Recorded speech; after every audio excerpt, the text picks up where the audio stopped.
परमात्मा पाप कर्म दंड को भी काट सकता है। अभी तक जिस भी संत व महापुरुष से मिले उन्होंने यही बताया कि पाप कर्म फल भोगने से ही समाप्त होगा। वह प्रभु कौन है? वो जो पाप को काट देता है, काल के बंधन से छुड़वा देता है। उसका वास्तविक नाम क्या है? पूजा की विधि क्या है? ये सभी प्रश्नवाचक चिन्ह पूर्ण रूप से हटाने के लिए अवश्य सुने जगत गुरु तत्वदर्शी संत रामपाल जी महाराज के अमृत वचन, सभी पवित्र शास्त्रों के आधार पर। सत साहिब। युवा कबीर, युवा माने जवान, समर्थ। जैसे मनुष्य शरीर में जवान व्यक्ति सब कार्य मनुष्य लेवल के करने में समर्थ होता है, बालक और बूढ़ा सभी कार्य नहीं कर सकता। इसी प्रकार परमात्मा को समर्थता के आधार पर युवा कबीर की उपाधि दी गई है।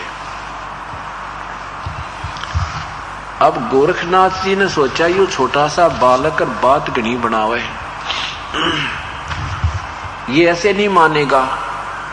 तो गोरखनाथ जी उस त्रिशूल के ऊपर बैठ के ऐसे सिद्धि से उठ कर नो का नो आलती पालथी मारे, आसन पद्म ला रखा था और नो के नो उठ के और त्रिशूल के ऊपर विराजमान हो गए। और कबीर साहब से कहा कि यदि तूने गोरखनाथ से बात करनी है, चर्चा करनी है, तो मेरे इक्वलेंट बैठ के, मेरे बराबर बैठ कर बात कर।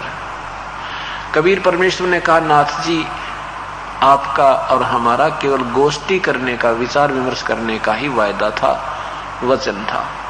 ये ड्रामेबाजी तो बाजीगर दिखाया करें, ये संतों के काम नहीं।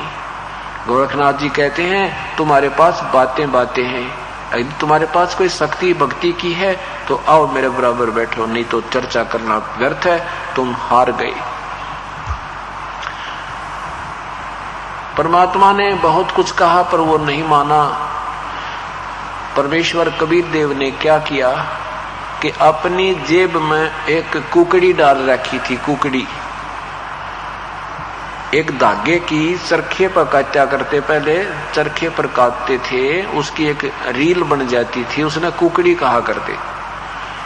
वो धागे की, कच्चे धागे की रील जेब में डाल रखी थी जो उनके पास कपड़ा बुनने के लिए आती थी। और वहां उसका एक सिरा पकड़कर उस धागे का ऐसे आकाश में फेंक दी मालिक ने, ऐसे वह ऐसे अनबंडल होकर उधड़ कर सारी, और धागा सीधा खड़ा हो गया। 150 फुट जमीन से लेकर आसमान का अंतिम छोर 150 फुट की ऊंचाई पर अंतिम छोर था। परमात्मा वहां से उठे और वहां से आकाश में जाकर उस सबसे ऊपर वाले धागे के सिरे पर जाकर बैठ के और कहा, गोरखनाथ जी आ जाए, यहां बैठकर बातें करेंगे। अब ये बात नहीं है कि गोरखनाथ जी नहीं उड़ सकते थे, हाँ वो भी जा सकते थे, लेकिन परमात्मा के सामने उसकी सिद्धि विफल होगी। जैसे चुंबक के सामने ये घड़ी है, इस घड़ी में लोहे की स्टील की वो लगी है, नीडल सुई, और ये घूम रही है।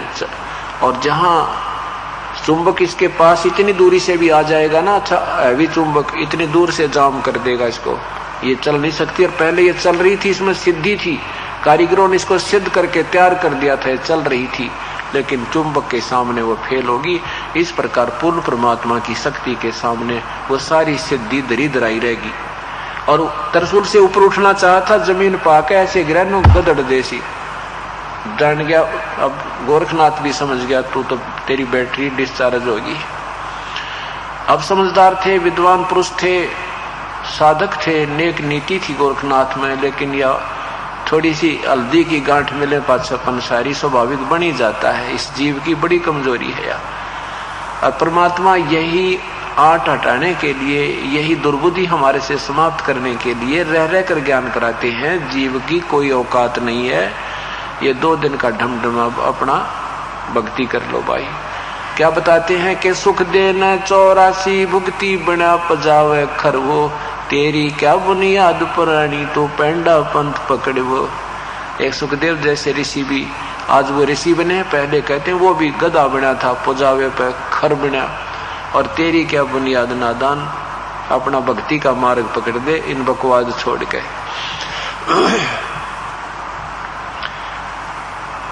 अब गोरखनाथ जी ने कहा कि प्रभु नीचे आ जाओ। समझदार था, जान गया। जैसे आपने देखा ना, कई बार पहले पहलवान गुला करते तो समझदार होता था, वो अपने जरा सा भी उसकी कमर लग जाती ना, थोड़ा सा हिस्सा भी, तो मान लेता था मैं हार गया, तू जीत गया। और एक आधा होता था निकम्मा सा, वो कति दे तड़ुआ का मान्या करता, ये 6 बार टिक ले फिर भी नो कहीं का फिर आ जा। तो ऐसे तो बेवकूफ होते हैं, मूर्ख होते हैं, उनसे तो बातें चर्चा करना भी अनजान ही पड़ा होता है। और जो समझदार होते हैं वो तुरंत मान जाते हैं कि तेरे काबू से बाहर है, क्यों खाम का सिर फुड़वाया। तो ऐसे उस जिसको उस गर्दन काटनी होती थी, आवाज लगाते थे, हे भगवान, हे परमात्मा, ये आपकी आत्मा आपके चरणों में आ रही है, इसको स्वीकार कीजिए। तो इस आवाज से वो क्रोध कंट्रोल करने वाले उसको चला देते थे। वो कैसे करते थे कि जब उसकी गर्दन वहां रखवा दी ना, जहां क्रोध का निशाना था, ऊपर आया करता उस दीवार के अंदर से तो वहां रखवा देते थे। और फिर बाहर आकर आवाज लगाते थे, हे भगवान, आपकी आत्मा आपके चरणों में आ रही है, इसको स्वर्ग में स्थान देना। तो वो समझ जाते थे उसके गुर्गे, वो चला देते, उस क्रोध को छोड़ देते, और वो आते ही उसका शीश काट देता और उसको दे दे, भाई ये तो गया स्वर्ग में।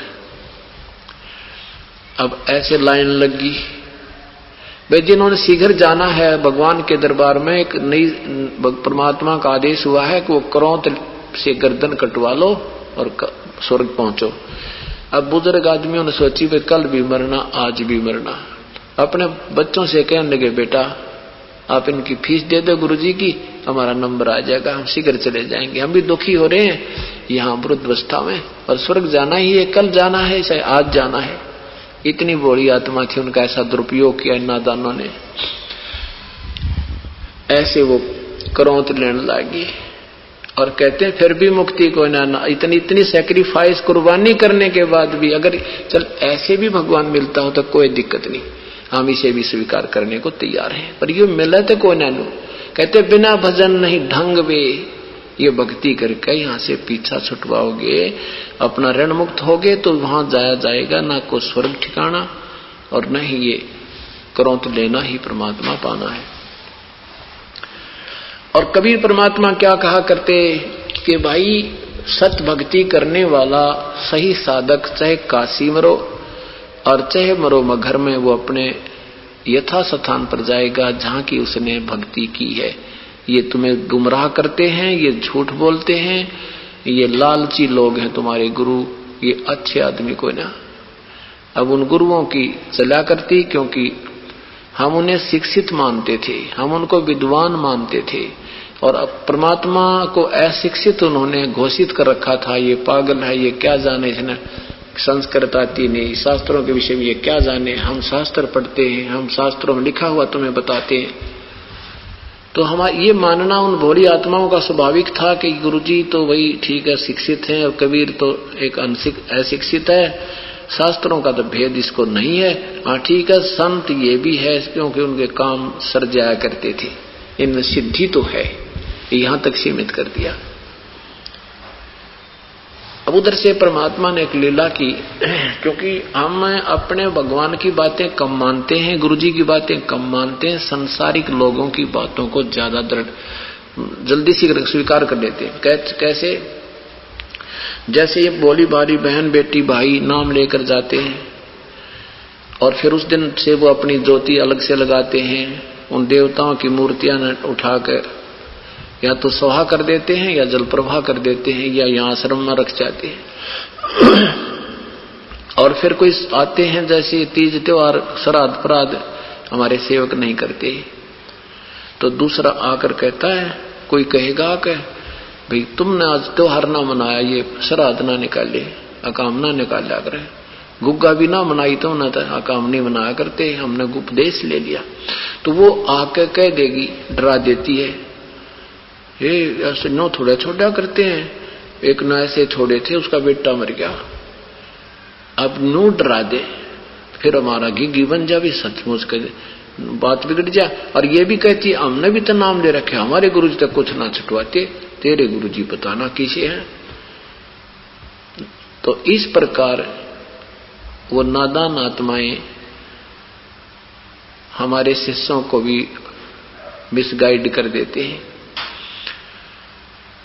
एक समय एक भक्त ने उपदेश लिया और कितना कहर था उनके ऊपर, वर्णन नहीं कर सकते। एक पुस्तक में भी हमने छपवा रखी उसकी हिस्ट्री। जींद में पटियाला चौक पे एक भक्त की दुकान, वही उनका पीछे मकान था, रमेश नाम है उनका, रमेश जैन।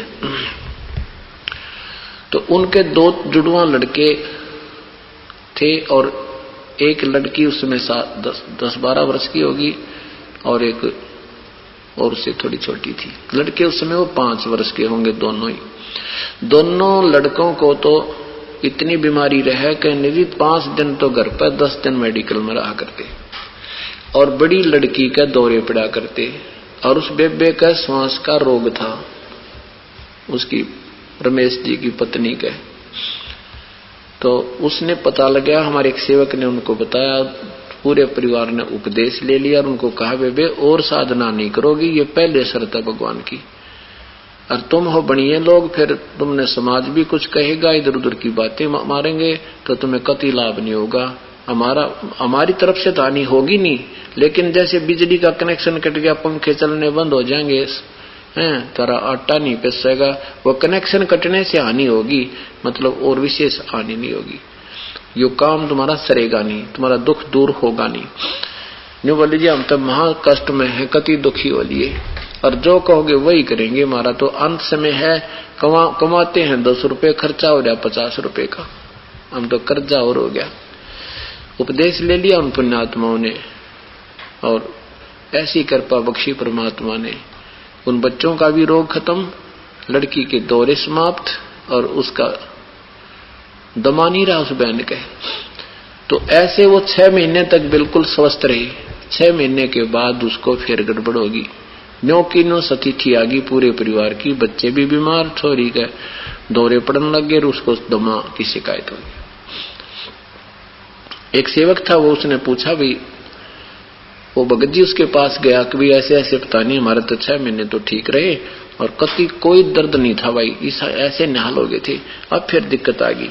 तो कहा भी गुरु जी को बताएंगे, अभी यहाँ आए जींद में, तो उनसे अर्ज करना तुमने कोई गलती की है कि ना। गलती नहीं करी कति भी, वैसे तो हो नहीं सकता ये काम जो जब तक हम कोई गलती नहीं करेंगे। वो भगत जी कह कि ना कोई गलती नहीं की। तो वो भगत जी हमारा सेवक और उस रमेश के साथ उनके घर चला गया। तो उस बहन से भी यही कहा भी गलती बिना तो बहन ये दुख हो नहीं सकता, तेने कोई त्रुटि की है तो दोबारा क्षमा याचना मांग ले। बोली ना भाई मैंने कति कोई गलती नहीं करी। तो वो घूमता घूमता उनके पिछले वैसे कुदरती पीछे ने वैसे निकल गया, कोई बाथरूम करने गया था कैसे, तो वहां देखा तो गुग्गा की पूजा कर रखी। तो उसने पूछा यूं के लटोटर कर रखा तुमने? भाई ये तो गुग्गा की पूजा करी थी वैसे। अरे तेरा गजब, ये गुग्गा तो बढ़ गया था फेर, ये गुग्गा तो काट दिया था, ये गुग्गा फिर आ गया था ना, फिर बुला दिया पूजा करके। तब उन्हें बोली अपने परमात्मा से गुरुदेव से दोबारा नाम पूछ लो, तरज करो कि एक समस्या कैसे थरियल होगी भैया। बताया गुग्गा के ऊपर पूजी इतने ने। बोली भाई के बताऊं, एक रिश्तेदार आएगी नो यही रहते हुए, और ने बोली आज गुग्गा रही वो नहीं करती कि तू प्रोग्राम से मैं नाटगी अकल तक गुग्गा है न्यू करेंगे मैं नाटगी। उसने कहा हम ना करें, हमने तो नाम ले रखा। उसने इसी ड्राइव में था, मैंने सोची कर ले गुग्गा के दिक्कत आवे, गुग्गा में क्या फर्क पड़े, और तो पूजा हम सारी कर ही रही है गुरुदेव वाली। तो परमात्मा कहते हैं 100 वर्ष तो सतगुरु पूजा एक दिन आन उपासी, वो अपराधी आत्मा फिर पड़े काल की फांसी। 100 वर्ष या साधना करके हमारी जो एक दिन भी गलत साधना कर दी उसी दिन आपका काम बिगड़ जाएगा।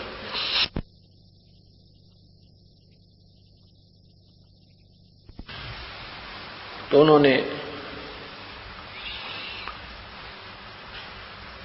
फिर कहा भी गुरु जी आओ तो अक्षमा याचना करो, फिर जैसे क्या होगा देखोगे।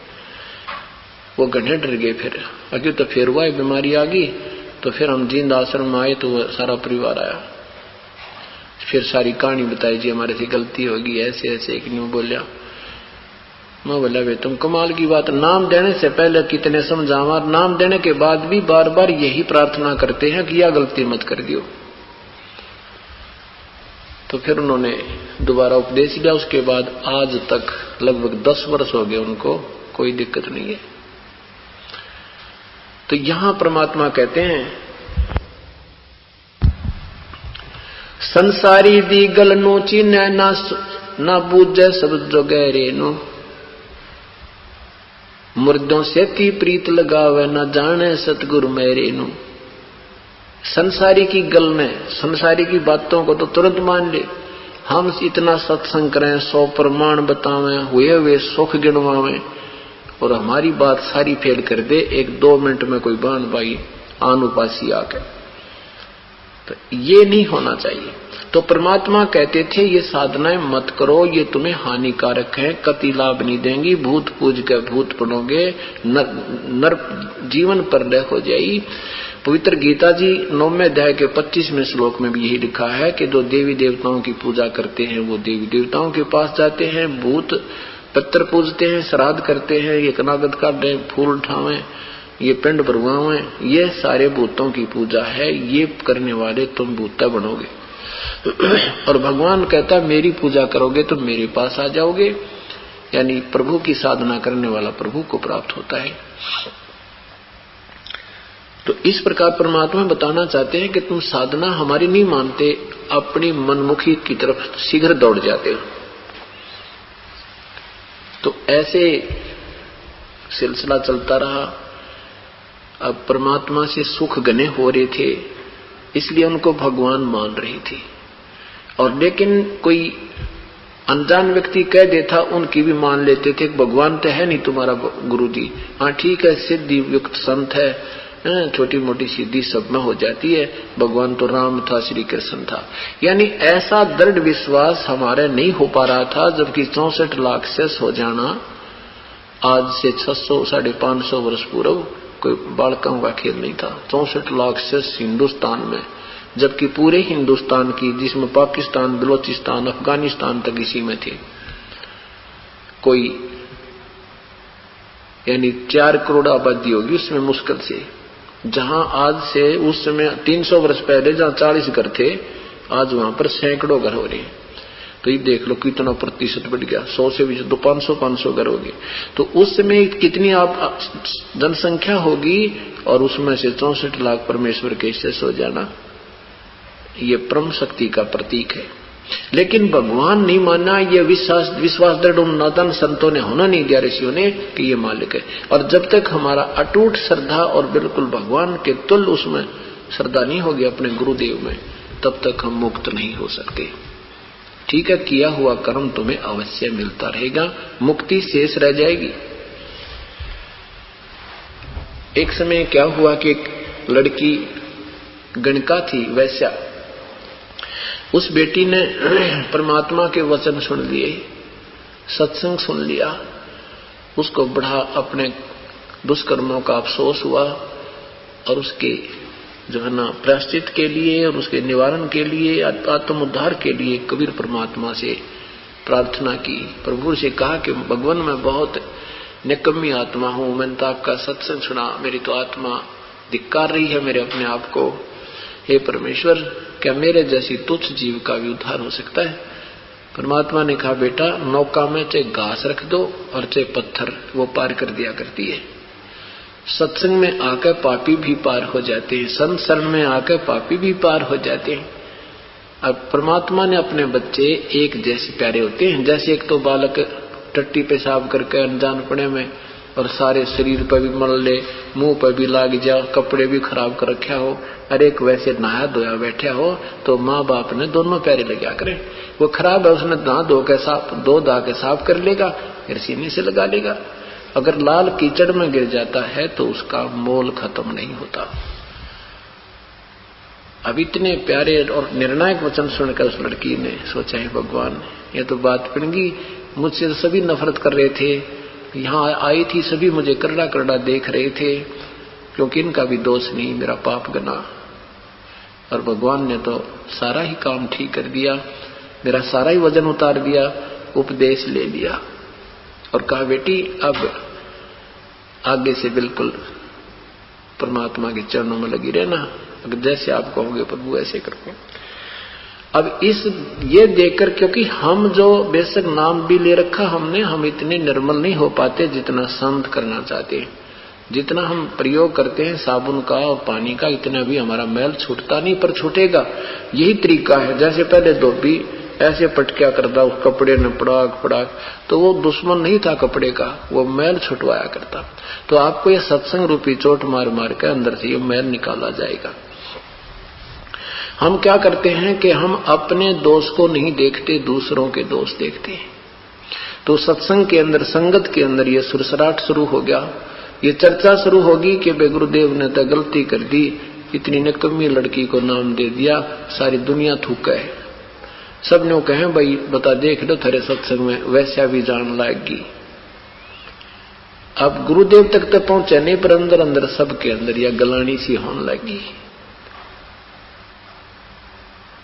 एक आध सेवक ने कह भी दिया कि जी ऐसे ऐसे बाहर वाले लोग, कुछ भगत भी कहते हैं कि लड़की यहाँ आती है, तो लोगों की जुबान खुल रही है, कोई कुछ कह रहा है, कोई कुछ कह रहा है। परमात्मा सत्संग के माध्यम से समझाते हैं। क्या कहते हैं? कुष्टि हो वह संत बंदगी कीजिए, हो वैसा के विश्वास चरण चित दीजिए। यदि कोई कोढ़ी भी हो ना भक्त, उसे नफरत मत करना, वो साधना कर रहा है तो। और यदि वैसा तुम उसको वैसा मान रहे हो, उसने उपदेश ले लिया है, अब वो बुराई नहीं करेगी, लेकिन तुम उस दृष्टिकोण से ही सोचते रहते हो, यही त्रुटि है। कहते हैं हो वैसा का विश्वास चरण चित दीजिए। अगर वैसा को भी दृढ़ विश्वास हो गया और नाम ले लिया है तो उसका सत्कार कीजिए भाई, अनादर मत कीजिए। ये गीता जी में कहा कि कितना ही महादुराचारी प्राणी क्यों ना हो, वो भी साधु तुल्य ही होता है, भक्त के तुल्य ही होता है। समझना चाहिए कि वो धीरे धीरे आकर अपने विकारों को त्याग देगा।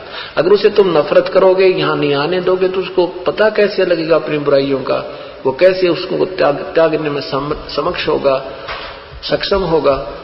तो इस तरह के काफी इस परमात्मा वचन किया करते थे। एक समय एक लड़की को पीट रहे थे, दुराचारणी मान गए। कहते हैं एक संत श्री ईसा जी वहां पहुंच गए और ईसा जी की शक्ति से उस समय के लोग बहुत परिचित थे। ईसा जी ने पूछा भाई क्या कर रहे हो, क्यों पीट रहे हो, क्यों इसको मार रहे हो? उन्होंने कहा ये बहुत निकम्मी है, ये दुराचारणी है, इसने यहाँ पर ऐसे जो है ना बड़ा व्यवहार चला रखा है। ईसा जी ने कहा भी ठीक है, इसको पीटने का तरीका मैं बताता हूं, इसको मारने का। तुम सभी पत्थर उठाओ एक एक। सबने एक एक पत्थर उठा लिया और इस लड़की का वो पत्थर मारा जिसने कभी भी ऐसा विकार ना किया हो, और नहीं तो अभी यहीं खत्म हो जाओगे। किसी के हाथ में पत्थर नहीं रहा, तले छोड़कर खिसक गए सभी। तो परमात्मा कहते बुरा जो देखन में चला, बुरा न मिला कोई, जब मन खोजा अपना तो मेरे तो बुरा ना कोई। हम अभी इसी चीज के आदि हैं, हम दूसरों के दोष देखते हैं, अपने को पीछे रख देते हैं, और जब हम अपने को टटोलेंगे तो हमें कोई बुरा नजर नहीं आएगा। इसलिए कोई बुरा भी है तो यही तो स्थान है, सरोवर है, जिसमें वो निर्मल होएगा। चाहे कोई शराबी है, चाहे अफीमी है, कोई चोर है, डाकू है, हाँ आना चाहिए, हमारी मर्यादा को निभाते हुए बैठे सत्संग सुनो, और ना जाने कब उसका उद्धार हो जाएगा। तो क्या कहते हैं, नहीं माने, परमात्मा ने बहुत कुछ कहा पर हमारी बुद्धि कच्ची है, हम अपने मालिक पर विश्वास ना करके अन्य लोगों को महत्व देते ही रहते हैं। तो परमात्मा ने सोचा जब ये इनका विश्वास मेरे पर है ही नहीं, तो इस वजन को उठाकर मैं नहीं ठाई फिरूंगा। अब इनको पेछोड़ देखता हूं, इनकी एक पेछोड़ मार कर देखता हूं। जैसे गेहूं का पीसना करा करे ना, छाछ में डाल के और ऐसे कर लेते हैं, इसका तो कनक रह जाती है, थोथा जो होता है वो उड़ जाता है। तो परमात्मा ने सोचा एक पे छोड़ लगा के देखता हूं कितने खरे हैं कितने खोटे हैं, मैं परीक्षा लेता हूं। तो इसने परमात्मा ने क्या किया कि एक दिन उस लड़की से कहा, बेटी तू हमारे संग चलना और अपना पूरा हार श्रृंगार कर ले। परमात्मा ने कहा, बेटी तू पूरा हार श्रृंगार करके बिल्कुल सब गहने पहने पैर के और कल हमारे साथ चलना। अब लड़की ने कहा, पिताजी जैसे आप कहोगे, आपकी बेटी वैसे ही तैयार है, ये शरीर आपका है, आप जैसे आपकी आज्ञा। लड़की ने अगले दिन पूरा श्रृंगार करके, और कबीर साहब ने कहा अपने सेवक रविदास जी से कि रविदास जी एक हाथी किराए पे दे आ। वो हाथी किराए पे दे आया एक दिन के लिए और कहा तू पीलीवान बन जाना हमारा, और ऐसे ऐसे सारी क्रिया समझाई दी उसने। एक गंगा जल एक शीशी में डाल के, बोतल में गंगा जल भर के, और लड़की को आगे, रविदास जी तो हाथी हाँक रहे थे, ड्राइवर थे, पीलवान थे, और बीच में लड़की बिठा दी, पीछे परमात्मा बैठ गए, लड़की के कंधे पर हाथ रख दिया और बोतल में गंगा जल डाल के और नो प्योर भरे बाजार में के घूम गए, पूरे फुल बाजार जो काशी का पूरा आवागमन गणी थी। अब जब सा देखा रही हो के चाला हो रहा सरेआम, कहते भाई यो काशी वाला कबीर हो, जो लाया कबीर, हम तो पहले कहा करते हो भाई गंदा आदमी है, वहां लड़कियां जाती हैं, ऐसा है वैसे तक जाती, ये देख लो प्रसिद्ध वैसा को लिए शराब पी कर घूम रहा है भाई। अब सारे आग की तरह ये फैल गई, दावानल की तरह बात चर्चा हुई, और कबीर साहब के शिष्यों को पकड़ पकड़ लिया, तुम के कहा करते, देख तुम्हारे गुरुजी, देख तुम्हारे क्या ये हम क्या पाखंड रच रखा इसने, ये देखो ये लड़की को लिए फिर रहा। तो वो नकली तो शेष थे, परमात्मा ने तभी तो चाहा कि वे क्यों सिर पर वजन रखा। तो क्या कहते हैं, भाई मैं तो कदे कदे जाया करता, मैं तो कभी कभी जाता था, मैं तो एक दोस्त के साथ वैसे जाता था, मैंने गुरु ना बना रखा था। अब 64 लाख शिष्य ऐसे गए नरक में, ऐसे अपना कर्म बिगाड़ गए और भक्ति से वंचित रह गए। बड़ुआ बड़ुआ सब कहें कोई न जाने खोजे, दास गरीब कबीर कर्म वो बाटे सिर का बोझे। सब बड़ुआ बड़ुआ कह रहे हैं कबीर परमात्मा को, निकम्मा निकम्मा कह रहे हैं, कोई नहीं समझते ये कारण क्या है। वो तो अपने शर्तें निकम्मों का वजन उतार रहे थे कि अब पता लगेगा मैं भगवान हूं या शैतान हूं, इनके अंदर कितनी श्रद्धा मेरे प्रति है। 64 लाख शिष्य सब बगावत कर गए। उधर से दिल्ली के बादशाह सिकंदर लोधी बनारस पहुंचे हुए थे। परमात्मा उसी समय छेड़ा करते, उसी समय कार्य करते थे जिसमें सिकंदर लोधी वहां आया हुआ हो, और साथ में वो शेख तकी जो उनका धार्मिक गुरु था वो भी साथ आया हुआ होता था। इस तरह परमात्मा विशेष छेड़ाछाड़ी उसी समय करते थे, एक शायद ये निकम्मा भी मान जाए किसी तरह। अब काशी के नगर के हिंदू और मुसलमान सब क्यों सिरमदर तो पहले हो रहे थे कबीर साहब उनके, क्योंकि उनकी पोल पाड़े थे। दुखी तो वो पहले से ही थे, वो दाव की तलाश में थे कि आज बादशाह आया हुआ है, यहाँ का राजा तो इनका शिष्य है, वो हमारी सुनता नहीं, बादशाह आए हुए हैं सिकंदर लोधी, और सब इकट्ठे होकर वही पहुंच गए, हजारों कोई हजार की संख्या में। अब पब्लिक को देखकर राजा का पैर नहीं होते। राजा ने सोचा भी क्या बात होगी, क्या कहानी है, पूछो। पता चला तो ऐसे ऐसे जी, कमाल कर दिया उसने, तो जुल्म कर दिया। देखो सरेआम बहन बेटियों का बाहर निकलना जुल्म हो गया, हमारा तो हराम हो गया, ऐसे कर दिया वैसे कर दिया, कैसे जिएंगे इसे गंदे नगर में जहां पर सरेआम वैसा वर्ती होने लगी। अब सिकंदर लोधी ने सोचा भाई कौन है वो, कि वो कबीर है, और जबकि 100 कम से कम 50 प्रमाण देख चुका था वो सिकंदर लोधी अपने भगवान की शक्ति के, अपना दुख भी निवारण हो गया था, लेकिन हम कच्चे ही इतने हैं। अब सिकंदर लोधी ने पब्लिक के दबाव में कहा कि लाओ उसको पकड़ के हथकड़ी ला के। शेख तकी कहने लगा मैं दूंगा इसको सजा, अब दे दे भाई पीर जी आप दो सजा के दो। तो जनता को न्यू दिखाने के लिए तो लोग कह रहे हैं कि वो वो कहते मैं तो झूठी अफवाह फैला रखी और कही सिकंदर लोधी को कि वो तो न्यू कह है मैं सिकंदर का गुरु हूं, मुझे कोई नहीं टोक सकता, मैं ऐसे ही घूमा करूंगा, ऐसे करूंगा सारे बुरे कर्म। तो सिकंदर लोधी ने सोचा पब्लिक विशेष तुझे टारगेट बनाओगी, तो उस नादान ने अपने हाथों हथकड़ी लाई उस कबीर परमात्मा के कि दुनिया न्यू ना कह दे, मेरा राज ना भंग हो जाए। ये परीक्षा थी नादानों की और सारे फेल होते चले गए।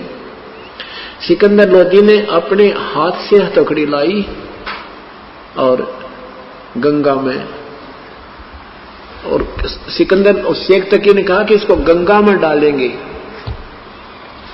गंगा में डबो देंगे, ये डूब कर मरने योग्य है।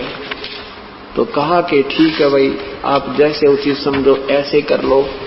कबीर परमात्मा को हाथ हथकड़ी, गल में तोक और पैरों में बेड़ी डाल के नौका में बैठा के और उसमें गंगा की बीच धार में जाकर पूरी जो फुल स्पीड, वहां पर बहुत तेज की धार होती है मध्य में, वहां जाकर 3-4 ने पकड़ कर न्यो पटक दिया और परमात्मा गंगा के पानी के ऊपर विराजमान हो गए और हथकड़ी और बेड़ी अब पर टूट गई। अब वो मर नहीं रहे, वो डूब नहीं रहे। शेख तकी ने कहा इसको पत्थर मार मार कर डबो दो, पत्थर मारे पत्थर निकट भी नहीं जा। फिर आखिर में शेख तकी ने कहा कि इसका गोली मारो, तीर मारो। अब गोली मारे, तीर मारे, कोई तो उड़े फंस हो जा गोली, कहीं ऊपर न मुंह हो जा, कहीं इतनी दूर यूं चली जावे, एक भी परमेश्वर की तरफ गोली नहीं जा रही है। काफी देर लगे रही। फिर क्या कहा कि तोब लाओ तोब। शेख तकी ने तोब मंगवा ली। अरे तेरा गजब, ये कर्महीनो एक व्यक्ति को मारने के लिए, और तुम इतने साजबाज जोड़ रहे हो फिर भी आंख नहीं खुली। ये चीज क्या है? क्या कहते हैं, देखत के तो नैन चसम यो फेरा मोतिया बंद रे। ये तो अंधे हो रहे हैं, इनका मोतिया बंद हो गया। इतनी समर शक्ति देखकर भी फिर भी उसको ऐसे ही व्यर्थ समझ रहे थे कि ऐसा वैसा आदमी है। तेरा गजब भैया। कहते हैं 4 पहर तक 12 घंटे ये संघर्ष चला, परमात्मा का कोई आंच नहीं आई। दुनिया चारों तरफ खड़ी खड़ी देखे, हो मार दो यूं कर रहे हैं और कुछ नहीं, तस से मस नहीं परमात्मा हो रहे। फिर प्रभु ने देखा कि ये शेख तकी जैसे मूर्ख इन अन्य आत्माओं को भी यहां खड़े रखेंगे। परमात्मा ने डुबकी लगा दी गंगा में। डुबकी लगा दी तो सबने सोचा मर गया, डूब गया, कटा टंटा, चलो।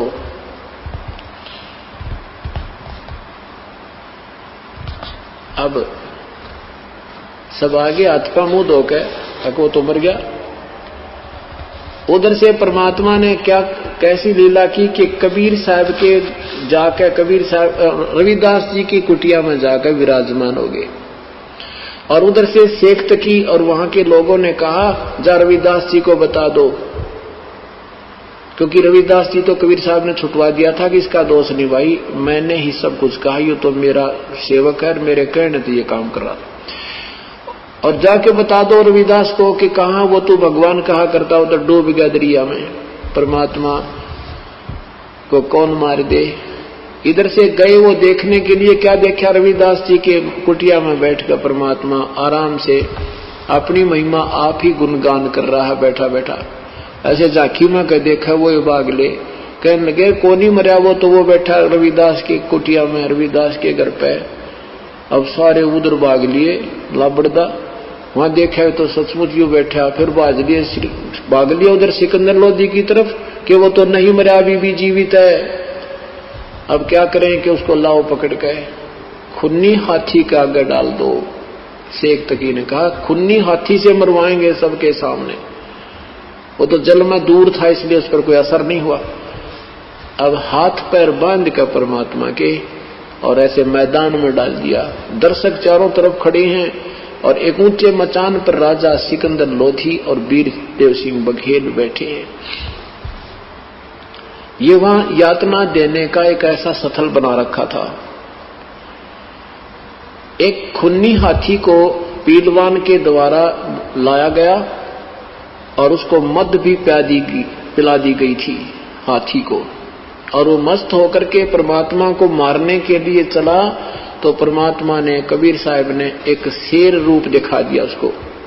ऐसा शेर रूप दिखा दिया जैसे कबीर साहब के पास शेर बैठा है, और तरह गजब हाथी तो उल्टा भाग लिया, लीद करे, किलकी मारे। अब वो पीलवान ने सोची तेरी नौकरी गई, भाई राजा बैठा, सारा काम बिगड़ गया, तेनू कहेगा तूने क्या हैंडल किया इसको। उसके बाले ठोके, हीखों में उसके अंकुश ठोके, फिर वापस करे मुंह परमात्मा, शेर देखते फिर हाथी किलकी मार दे, लीद करे, धूम बोझ ली। अब तीसरी बार जो ऐसे काठी मोड़ मार के लाए तो परमात्मा ने सोचा ये जीव को दुखी करेगा पीलवान, तो पीलवान को भी शेर रूप दिखा दिया। वो पीलवान हाथी से तले पड़ गया, देखते शेर भी शेर नो बैठा जैसे अभी आया, हाथी तो वो नीचा, हाथी कहीं भाग गए। अब राजा ने कहा कि ये कैसा पीलवान था, इसको ऐसे कर दो वैसे कर दो। तो परमात्मा खड़े हुए, वो हथकड़े वो बांध रखे थे, वह सब टूट गए बंधन, और खड़े हुए तो सिकंदर लोधी को ऐसा दिखा जैसे हे भगवान, ऊपर से लेकर आसमान तक, नीचे से लेकर आसमान तक, इतना लंबा चौड़ा शरीर और तेज नूर निकल रहा परमात्मा का। कलेजा कांप गया, कलेजा कांप गया, हृदय कांप गया सिकंदर लोधी का, और सारा कांपता हुआ नीचे उतर का मचानते, और नीचे आकर दंडवत प्रणाम की, मुझे बख्श दो, हे अल्लाह की जात मुझे बख्श दो, मेरे से गलती होगी, मैं पहचाना नहीं। परमात्मा कहते हैं तुम पहचानोगे नहीं, क्योंकि तुम्हारी बुद्धि मोटी होगी। इस प्रकार परमेश्वर के साथ क्या बताते हैं, आदरणीय गरीबदास साहिब जी की वाणी सुनाता हूं। जड़िया तोक जंजीरे गल, साहा सिकंदर आप, गरीबदास पदली ने है वो तारी अजप्पा जाप। हाथों जड़ी हथकड़ी और पग में बेड़ी पर आए, गरीबदास निर्गंग में है तांदी न छटकाए। बीच में ठोक दिया, जड़ गए तोक जंजीरे सब वो लगे किनारे आए, गरीबदास देखे खलक सो का जी बादशाह। नीचे नीचे गंगा जल ऊपर आसन थी, गरीबदास डूबे नहीं बैठे अधर कबीर। यो अचरज कैसा भया ये देखें दोनों दीन, गरीबदास काजी कहे ये बांध दिया जलसीन। क्या कहते हैं वह काजी मूर्ख ने कहा इसने जल बांध दिया, जहां तो ना डूबता, तुम बैठो नहीं बंदे बंदाए में डूब गए, देखो इनको में। यानी मानना नहीं हमने, उसकी कोई और अटकल बना के और अपनी प्रभुता ऊपर रखी, इसलिए हम फेल रहे।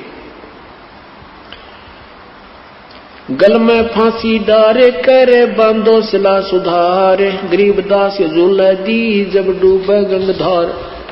कहते नहीं डूबे तो उसके गल में भी दोबारा पकड़ के लाए, फिर उसके गले में सिला पत्थर मोटे मोटे बांध कर फिर पटक दिया, वह सिला भी टूट गई और परमात्मा फिर भी बैठे। तीर बाण गोली चला ये तोप रखले सोरे, गरीबदास जुल्हदी के गई एक नहीं ओरे। जुल्म होया डूबे नहीं, शस्त्र लगे ना बाण, गरीबदास इस अब कौन गति, इसके क्यों कर लेवा प्राण। किसको कैसे मारा, उमरता तो सही नहीं। चार पैर गोले बगे वो दमी मुल्क मैदान, गरीबदास पोखर सोखे रहे कबीर अमान। अदरधार गोले बहे वो जल के बीच गभाक, गरीबदास उस जुल्हदी पर वो शस्त्र छूटे लाख। अब क्या बताते हैं कि ना जाने कितना प्रयत्न किया उन्होंने, पर परमात्मा डूबे नहीं। सिंह रूप साहेब भया वो भाग्य उल्टे फील, गरीबदास नहीं समझती ये दुनिया खलील। के परमात्मा को देखकर वो हाथी, फील माने हाथी, उल्टा भाग गया, और यह नादान दुनिया फिर भी ना समझी रहे, ऐसे चमत्कार देख कर चरणों में गिर जाओ। कम से कम इब कोई जादूगर आजा छोटा सा, वो भी सवान प्रभावित कर दे। और परमात्मा ने ऐसी लीला दिखाई, फिर भी हमारी अकल ठिकाना आई नहीं, क्योंकि नकली संतों ने नहीं आने दी। बने के हरि जी सिंह जित वो चौर शिखर असमान, गरीबदास हस्ती भाग लख्या देख नहीं जहान। कुटे शीस महावतम अंकुश सिरगर पगर गाप, गरीबदास उल्टा भागे वो तारी दीजे थाप। बाले को खो मारिए चरखी छूटे पाख, गरीबदास नहीं निकट जावे किल की देवे लाख। हाथी ने मारन खातिर भेज देते ना, लाख किल की मारे, और हाथी उल्टा भागे लीद कर करके। अब क्या बताते हैं, पीलवान देखा तब वो खड़ा केरी सिंह, गरीबदास आए तहाँ वो धर्मौला बहुरंग। उतरे मौला अरसते भाव भक्ति के हेत, गरीबदास तब सहा लखा ये श्याम पीठ मुख श्वेत। अंगड़ाई अंगड़ाई जम्भाई अंगड़ाई ये लंबे भय दयाल, गरीबदास उस सिकंदर को मानो दर्शा काल। परमात्मा फिर कहते हैं, आकर के चरणों में गिर जाता है सिकंदर लोधी, और मुझे क्षमा कर दो। परमात्मा बोला, मूर्ख कर रखा क्षमा रहता है, और छोड़ दिया ना बसाई ने बोला भाई जाओ तुम कीते, ये तो भगवान ना पड़ा है। सिकंदर लोधी ने कह दिया भाई तो परमात्मा, और ये सब तू पहले कह देता तेरे भी नंबर पूरे रहे, तेरे काम यही होना था। हम इतने कमजोर हो गए, हम भगवान को नहीं महत्व दे पाते, संसारी लोगों को ज्यादा महत्व देते। अब परमात्मा ने क्या सोचा, भी ये तो समझने वाले तो हैं को नहीं, आप चला यहां से, अब सतलोक चलते हैं, हमारा काम पूरा हो लिया।